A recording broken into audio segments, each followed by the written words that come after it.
Et salut tout le monde, j'espère vraiment que vous allez bien, moi ça va super, on se retrouve pour une nouvelle vidéo. Et dans cette vidéo, je remets un peu ce t-shirt, j'avais mis dans des vidéos précédentes. C'est assez rare quand je le porte, de temps en temps je le porte, c'est pour répondre à certaines personnes. Les anciens le savent déjà, j'ai une petite boutique en ligne de tonton dans la description de la vidéo, voilà, un petit truc comme ça. Mais en fin de compte, c'est un t-shirt, celui-là n'a pas été acheté dans des sites internet comme Amazon ou quoi. De temps en temps, je mets des liens sur là où vous pouvez retrouver mes t-shirts. Mais celui-là, en fait, c'est moi-même qui l'ai tout simplement fait. Et j'ai trouvé que c'était assez sympa. C'est dans les débuts en fait de la chaîne YouTube, c'était un peu représentatif par rapport à la passion que j'ai pour les animaux, pour la terrariophilie, pour l'aquariophilie, pour la myrmécologie. C'est des passions qui plaisent pas forcément à tout le monde. Je pense que quand on a des passions, il faut essayer de le vivre à fond, toujours en ayant une certaine éthique et en ayant un certain respect. Bref, nous sommes sur une vidéo du mercredi à 14h. Et comme chaque mercredi à 14h, il y a...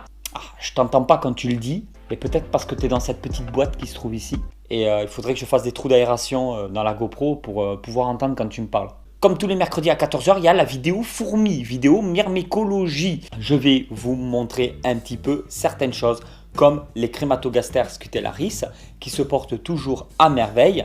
Je vous rappelle que c'est la fourmi charpentière comme mettons certains professionnels l'appellent, comme par exemple notre ami Seb de la chaîne Dédé Frelon, qui lui de temps en temps détruit des colonies, qui endommagent l'isolation dans les toitures des maisons, tout ça. J'ai fait une vidéo là-dessus, c'est cette espèce-là. Moi je la maintiens en captivité, on peut très bien la maintenir en captivité de façon tout à fait légale, il n'y a vraiment aucun problème. C'est une très bonne espèce, même pour débuter. Je vais vous reparler aussi de la petite Camponotus qu'on avait trouvée, où j'ai dû ouvrir moi-même un cocon pour faire sortir une ouvrière. L'ouvrière que j'ai sortie du cocon a bel et bien survécu, elle se nourrit. Tout va très bien, voilà, maintenant ça fait à partir du moment que j'avais posté l'ancienne vidéo et celle-là, enfin sur la création des vidéos, il y a eu plusieurs semaines et tout se passe très bien pour la petite ouvrière. Par contre, les autres cocons que je n'ai pas voulu ouvrir parce que je croyais que l'ouvrière et l'agine allaient aider pour ouvrir les cocons, et bien ce qui se passe, toutes les ouvrières qu'il y avait dans les cocons sont décédées. Donc en fin de compte, j'avais pris une initiative qui était visiblement la bonne parce que la seule ouvrière qui a survécu, c'est l'ouvrière que j'avais retiré moi-même du cocon.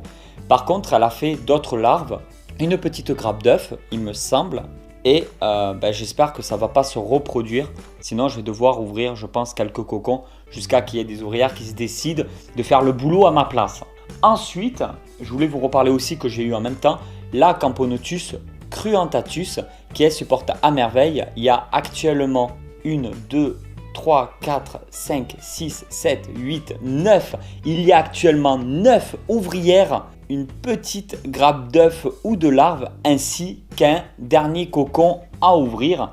C'est-à-dire que toute la première génération est arrivée et une nouvelle génération va arriver progressivement. Je vais directement essayer de vous faire quelques images. Voici la reine. Alors comme je vous l'avais dit dans des vidéos précédentes, actuellement je les laisse encore en tube et je les nourris surtout avec des petits morceaux d'insectes décongelés ou directement avec du liquide sucré, donc eau plus miel. C'est juste le temps de lui faire passer l'hiver parce que lui faire passer une diapause est obligatoire pour cette espèce. Et du coup il faudrait le faire dans les meilleures conditions possibles et je préfère les laisser en tube au moins pour l'hiver.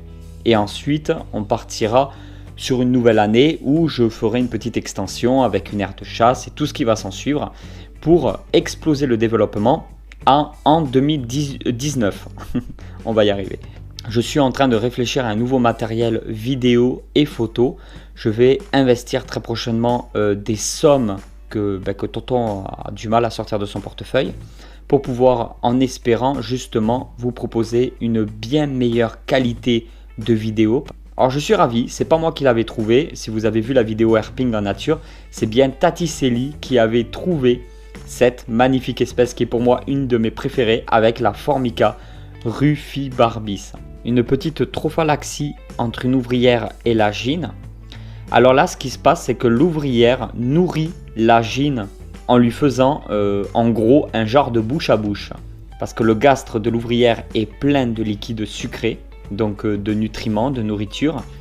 Et il y a le jabot social qui se trouve dans le gastre. Donc en fait elles ont leur estomac à elles et elles ont un estomac pour la colonie. Donc elles font des réserves dans le gastre, c'est le petit cul qui se trouve à l'arrière de la fourmi. Et là, elle a procédé à une trophalaxie. Ensuite, il y a une autre espèce que je voulais vraiment absolument vous montrer, c'est les Camponotus sanctus. Je fais un petit rappel, les Camponotus sanctus sont une espèce africaine, comme les Camponotus fela, très proche. C'est vraiment très proche des Camponotus fela.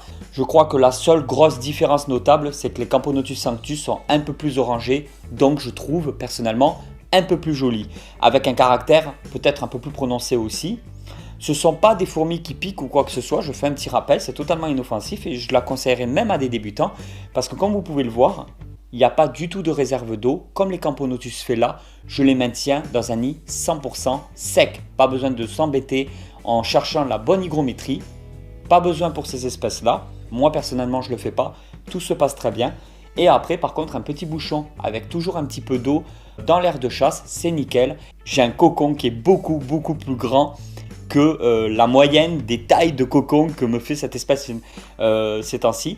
Donc je pense qu'on va avoir dans les prochaines semaines notre premier major Camponotus sanctus. On voit bien que je les nourris, hein, mange bien à la cantine. Ici, ce n'est pas un major, on aurait pu croire, mais je dirais plutôt un média ou à la limite un tout petit major, parce qu'elle est quand même assez petite, mais elle est plus grande qu'une ouvrière classique.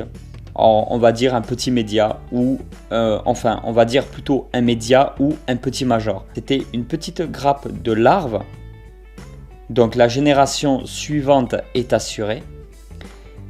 Ici c'est un cocon de taille classique, donc quand on voit par rapport à une ouvrière qui se trouve juste à côté, on se doute bien que le cocon quant à lui cache une petite ouvrière d'une taille tout à fait classique. Et ici par contre regardez la taille de ce cocon. Là déjà on tape dans du cocon beaucoup plus gros. Voilà la comparaison. Alors on voit une différence vraiment notable. Et là je suis quasiment sûr que dedans se trouve un major.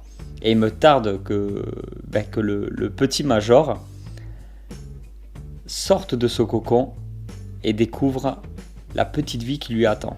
Alors imaginez déjà quand on voit la taille d'un cocon comme ça, la taille que pourrait faire le cocon d'une future reine. Ça devrait être énorme de pouvoir observer ça et j'espère que d'ici quelques mois voire années, je pourrai vous proposer des super plans avec du nouveau matériel vidéo sur par exemple des ouvertures de cocon avec des gînes, des choses comme ça. J'ai vraiment beaucoup de projets pour cette chaîne YouTube, notamment au niveau des voyages, de l'herping, pourquoi pas dans des pays étrangers. Vous avez pu remarquer que je fais actuellement des concepts de vidéos en invitant du monde sur la chaîne et j'aimerais faire découvrir mon univers et ma passion à de plus en plus de vidéastes sur YouTube. Alors si vous avez des idées de vidéastes, je pourrais peut-être essayer d'en contacter quelques-uns en espérant qu'ils répondent et pourquoi pas organiser par la suite des vidéos où je leur fais rencontrer un peu ma passion, donc les fourmis, les reptiles, notamment du coup les serpents et les lézards parmi les reptiles, mais aussi le monde un peu insecte et arachnide. C'est principalement les sujets de vidéos que je traite sur ma chaîne, même si je suis passionné en général par tout ce qui est monde animal et végétal. Une petite pause vite fait pour la question du jour. Je n'en fais pas à chaque vidéo et on me le demande souvent. Alors je vais vous poser une petite question qui m'intéresse vraiment beaucoup. J'aimerais tout simplement savoir de la région de France d'où vous venez, principalement. Comme ça, si je veux faire une petite sortie rencontre abonnés, je saurai plus ou moins où me focaliser un peu partout. Alors n'hésitez pas à me mettre en commentaire la région de France ou la ville tout simplement où vous habitez. Évitez de marquer votre adresse exacte en commentaire, ça ne va pas le faire. Si vous venez de la même ville que d'autres personnes, vous pouvez toujours liker leurs commentaires pour les mettre plus en avant. Et comme ça j'aurai plus une idée. Si je vois qu'il y a 300 personnes qui viennent de Paris, 500 personnes qui viennent de Bordeaux, 300 personnes qui viennent de Toulouse, etc. Donc n'hésitez pas. Comme ça, je peux faire un petit tri, avoir une petite idée de là d'où vous venez. Donc tout ça, c'est dans l'espace commentaire. Moi, personnellement, je suis dans la région toulousaine. Et j'aime beaucoup. Et j'y suis depuis très longtemps. Et franchement, ça me plaît. Voilà. Vous n'êtes peut-être pas le meilleur endroit du monde, mais c'est pas mal. Nous allons conclure cette vidéo avec une petite araignée vite fait. Alors, hop là, je vous la montre. C'était juste parce que beaucoup d'entre vous m'avaient demandé qu'est-ce qu'elle était devenue. C'est la toute petite araignée loup que Seb, donc de la chaîne Dédé Frelon, m'a gentiment offert quand je l'ai invité pour le tournage d'une vidéo. Et du coup, elle se porte très bien, elle va très bien. Je suis super ravi. Le cocon est toujours bien blanc, il a l'air de très bien se porter. Mais au vu du temps, depuis le temps que je l'ai, ça devrait vraiment pas tarder à éclore. Et du coup, il y aura peut-être quelques photos, quelques suivis sur mon Instagram. Je vous invite vraiment à aller sur mon Instagram. Ça vous permettra de voir un petit peu du tonton tous les jours. Et je trouve ça juste énorme de vous partager aussi d'autres choses. Mais là, par contre, c'est pas sur la chaîne YouTube. Je poste ça sur mon Instagram. Et voilà tout le monde, j'espère vraiment que cette vidéo vous a plu. Si cette vidéo vous a plu, comme d'habitude, partagez-la sur les réseaux sociaux ou juste à vos amis. C'est déjà vraiment pas mal, je trouve, de leur montrer un peu cette chaîne YouTube. Si elle vraiment vous a plu, vous pouvez toujours la soutenir de la façon qu'elle vous semble être le mieux ou laisser un petit message en commentaire. Allez tout le monde, ciao ciao!